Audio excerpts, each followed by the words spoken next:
ख्वाहिश पूरी हो गई।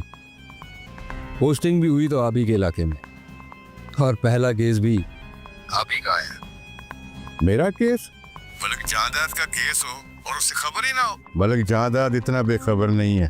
तूने दिया होश कर। ये आवाज सुन रहे हैं आप? ये आवाज ताड़े फजल की आवाज। आप पर अल्लाह का बड़ा फजल है कि ये फजल खुद मेरे पास थाने में आ गया, वरना मुझे इसे ढूंढना पड़ना था। ढूंढना पड़ना था फजल को? मुझे इतला तो मिली थी, गांव में कहता फिरता है कि मलका ने मेरे ने बड़ी ज्यादती की थी। मगर ये तो नॉर्मल है। ये कमी इसी तरह ही बोलते हैं। उसने जितना बोलना था बोल लिया मलिक साहब, आप फिक्र न करें, उसे अच्छी तरह से समझा कर वापस भेज देंगे। आखिर आपकी सेवा करते रहे हैं और करते रहेंगे। उसे आने कह देना कि कर सेवा दे काम है।